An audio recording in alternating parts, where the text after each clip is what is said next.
ભૂતનો નાશ કરનાર બાબા.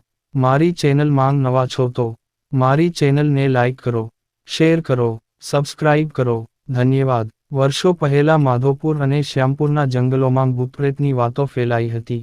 આજુબાજુના ગામડાના લોકો આ જંગલોમાં તેમના પશુઓ ચરાવવા માટે જતા હતા, પરંતુ ભૂતના ડરથી તેઓ સાંજ પહેલા પરત ફરી જતા હતા.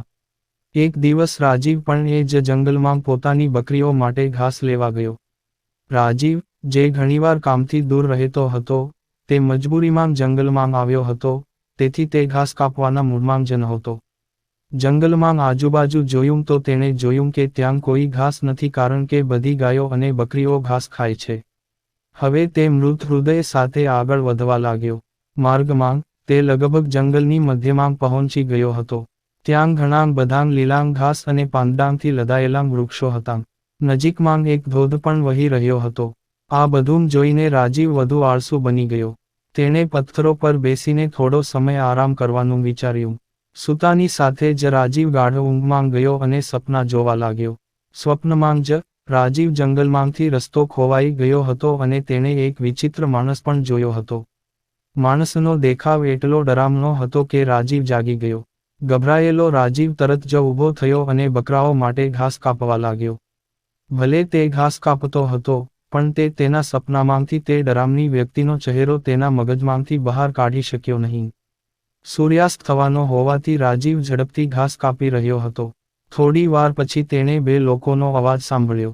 એ અવાજ તરફ દોડવા લાગ્યો. તેની પાસે પહોંચીને રાજીવે તેને મારા ગામનો રસ્તો જણાવવા કહ્યું. તેની વાત સાંભળતા જ બંને ત્યાંથી ગાયબ થઈ ગયા. રાજીવ તેને અચાનક ગાયબ થતા જોઈને ચોંકી ગયો અને બેહોશ થઈ ગયો. થોડા સમય પછી, જ્યારે રાજીવ ફરીથી હોશમાં આવ્યો, ત્યારે તેણે તેના સ્વપ્નમાંથી તે જ ડરામણો માણસ તેની સામે જોયો.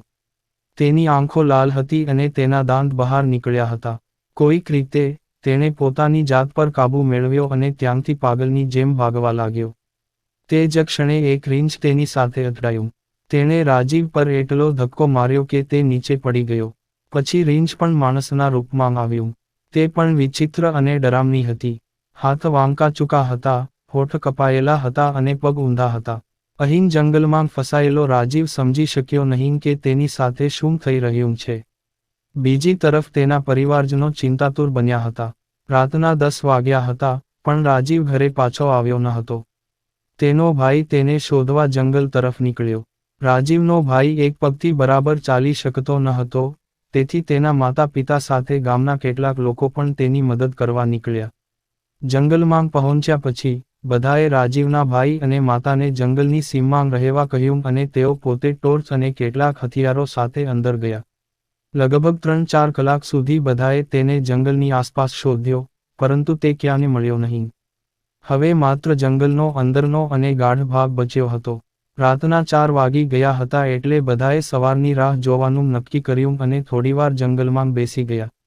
સવાર પડતાં જ બધા આગળ વધ્યા અને રાજીવને શોધવા લાગ્યા, પણ તે ક્યાંય મળ્યો નહીં. બધા થાકીને પોતપોતાના ઘરે પાછા ફર્યા. રાજીવ ભૂખ અને તરસથી પીડાતો એક ખૂણામાં પડ્યો હતો. તે ક્યાં છે તેની પણ તેને જાણ નહોતી. રાજીવનો પરિવાર પણ 3 દિવસથી તેની યાદથી ચિંતિત હતો. રાજીવના ભાઈને થયું કે તે ક્યાંક મુશ્કેલીમાં હશે. હવે મારે ભગવાનને યાદ કરવા જોઈએ. તેણે તરત જ લીમડાના ઝાડ નીચે ખાડો ખોદવાનું શરૂ કર્યું. ભાઈ પાછો આવશે, ભાઈ પાછો આવશે, કહીને તેણે કોઈક ખાડો ખોદી નાખ્યો. હવે તે દરરોજ સવારે તે ઘડામાં પાણી અને દૂધ ચઢાવતો હતો. તેમનું માનવું હતું કે તેમના દેવતાઓ એક જ લીમડાના ઝાડ નીચે રહે છે. તે રોજ સવારે આ જ ઝાડ પાસે બેસી રહેતો અને જો કોઈ તેને લેવા આવે તો તેને ધક્કો મારતો. લીમડાના ઝાડ નીચે બેસીને રાજીવનો ભાઈ માત્ર એટલું જ કહેતો હતો કે મારો ભાઈ આવશે. મારા ભગવાન તેને લાવશે. રાજીવની ગેરહાજરી અને મોટા ભાઈની હાલત જોઈને ગામલોકોએ એક ભગતને બોલાવ્યો. તેણે થોડીવાર ધ્યાન કર્યું અને બધાને કહ્યું કે રાજીવ જીવિત છે અને તે કાલે ઘરે આવશે. ભગવાન પોતે તેને મદદ કરશે. થોડા દિવસો પછી, રાજીવ કોઈની સાયકલ પર સલામત અને સ્વસ્થ ઘરે પાછો ફર્યો. તેમનું શરીર એટલું નબળું હતું કે તેમને હોસ્પિટલમાં દાખલ કરવા પડ્યા હતા. લગભગ 3 પછી તેની તબિયત સારી થઈ ગઈ. હવે રાજીવના ભાઈએ પૂછ્યું કે, તમને શું થયું અને તમે કેવી રીતે બચી ગયા? રાજીવે કહ્યું કે તે જંગલમાં ભૂતથી ઘેરાયેલો હતો. તે એટલો ખતરનાક દેખાતો હતો કે તેને યાદ કરતાં જ વ્યક્તિ ડરી જાય છે. તેઓ મારી આસપાસ વિચિત્ર અવાજો કાઢીને નાચતા હતા. મને લાગ્યું કે હું એ ભૂતોથી ક્યારેય બચી શકીશ નહીં, પણ મેં ભગવાનને પ્રાર્થના પણ કરી કે મને બચાવી લે. પછી જાણે ભગવાને એનો પોકાર સાંભળ્યો હોય એમ લાગ્યું. તે દિવસે ઘોડાના પગનો અને તેના પડોશનો અવાજ આવ્યો. આ સાંભળીને બધા ભૂત શાંત થઈ ગયા. ઘોડા પર સવાર એક માણસ પણ હતો. તેના હાથમાં તલવાર હતી. તેને જોતા જ બધા ભૂત ભાગવા લાગ્યા. તે આગળ વધી રહ્યો હતો, દરેકને તેની તલવારથી મારી રહ્યો હતો.